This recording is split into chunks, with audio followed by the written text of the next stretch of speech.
Pihak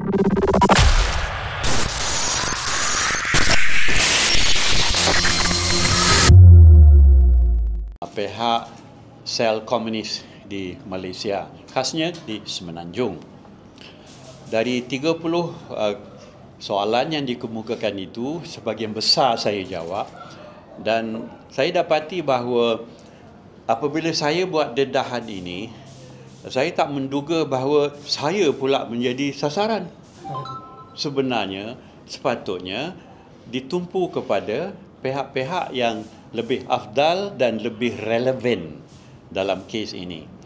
Walau bagaimanapun saya jawab, dan dalam perkara seperti inilah perlu saya jelaskan beberapa hal yang sangat penting dari segi kenegaraan.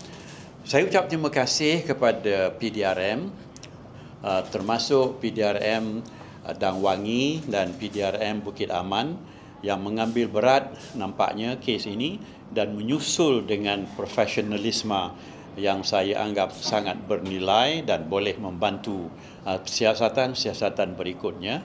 Dan kedua, ini merupakan satu kemungkinan besar bahawa isu-isu berat tentang komunisme ini dapat hendaknya diambil tindakan segera dan melibatkan pihak-pihak yang telah bergiat setakat ini. Saya suka menegaskan bahawa soal komunis di Malaysia dan di Semenanjung khasnya adalah sesuatu yang telah muncul semenjak tahun 33 lagi. Namun, kita dapat perhatikan bahawa pada tahun 1948 sampai 1960, lebih dari 11,100 orang telah mati akibat komunisme di Semenanjung sahaja.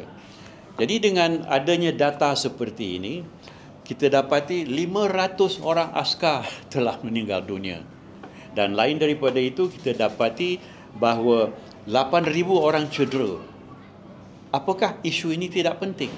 Alhamdulillah, masa rejim dan pemerintahan Tunku Abdul Rahman, Tun Abdul Razak, Datuk Husin On, Dr. Mahathir, Pak Lah, sehinggalah kepada Datuk Seri Najib dan juga Tan Sri Muhyiddin serta Ismail Sabri, mereka semua mengambil tindakan yang sistematik untuk meletakkan supaya tanah air tidak terceroboh, terpengaruh atau diambil alih beberapa punca kuasa dalam susunan adab kemasyarakatan.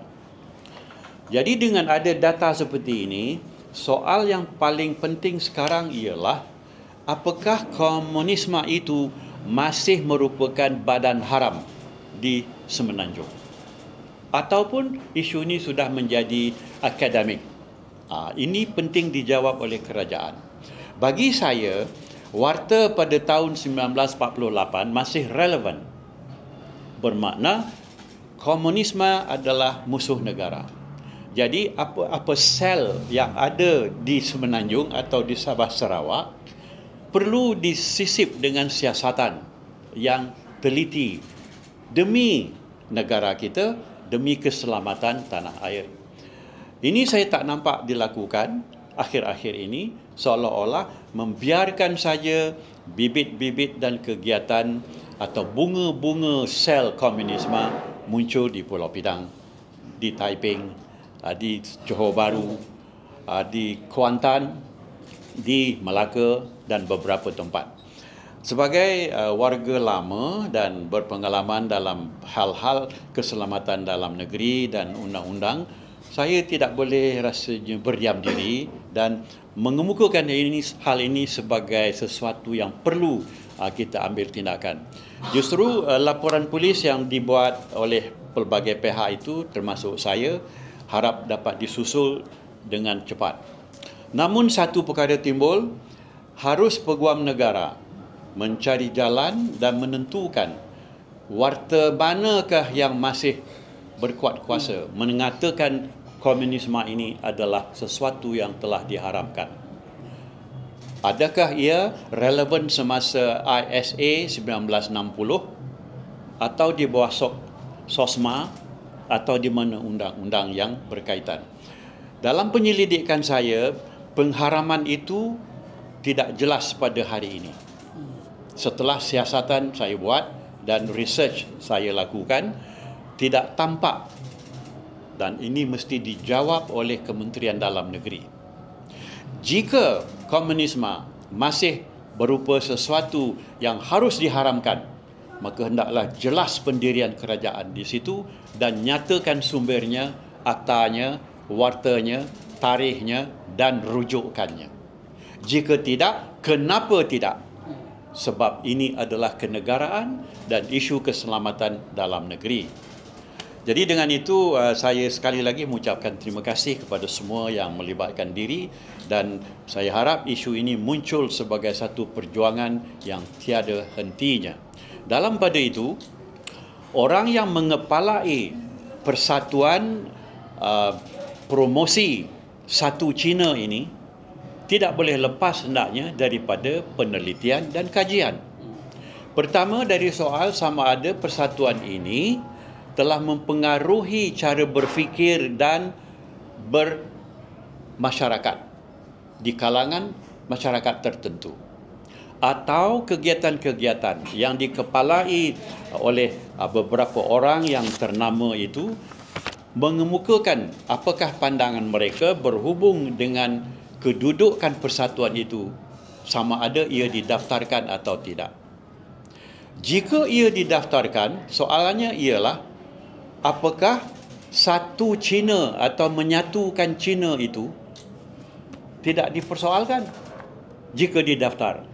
Dan jika tidak didaftarkan, kenapa dibiarkan ia menjalankan kegiatan terus-menerus?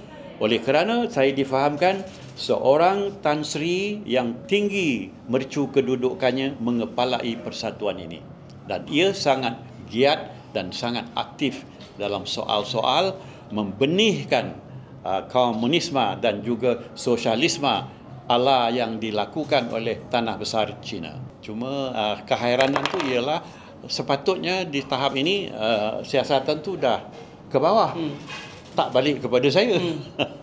Itu aja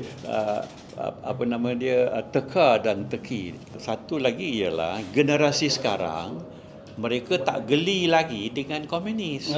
Ya, saya generasi pertama, boleh katakan.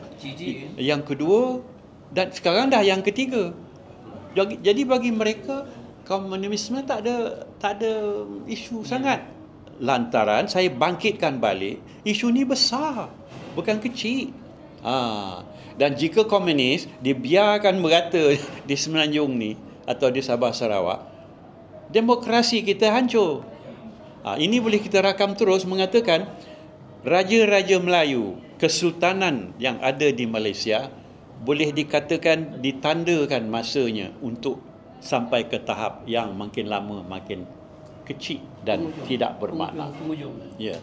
Kedua, kedudukan Islam di sisi komunis adalah paling bawah dan tidak ada tempat. Apakah ini tidak penting kepada kita?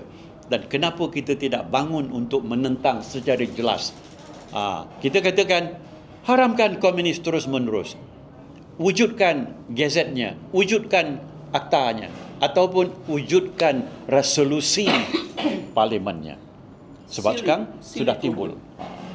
Itu soalan dia. Jadi persoalan kesultanan, soalan keislaman, ini dia sangat-sangat penting. Bahayanya ialah kerajaan tidak lagi mengapungkan isu komunis ini sebagai isu memudaratkan, menghancurkan dan mengancam negara.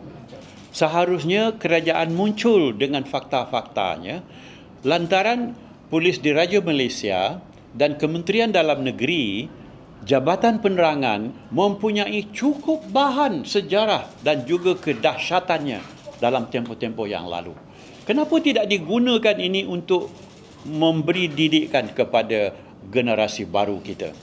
Anak-anak muda kita yang tidak tahu tentang merdeka, satu. Yang langsung tak tahu tentang komunisme ini, serta ancaman-ancaman yang dibuat masa zaman Ching Pen dan lain-lain, dibawa semula sebagai satu paparan bahawa ini sesungguhnya kita jangan biarkan. Sekarang ada satu perkembangan yang kita lihat, ia membawa kepada mensohorkan komunisme itu dalam bentuk modul yang baru. Bagaimana majunya negara China, bagaimana saintifiknya mereka dan bagaimana ekonomi mereka muncul dan meningkat. Ini tak relevan kepada kita. Yang relevan ialah musuh negara tetap di situ. Dan kesultanan serta Islam itu mesti jadi perisai kepada perjuangan hidup kita. Haknya setakat itu yang boleh kita terangkan dan harap ini dapat kemunculan dalam pemikiran dan pelaksanaan.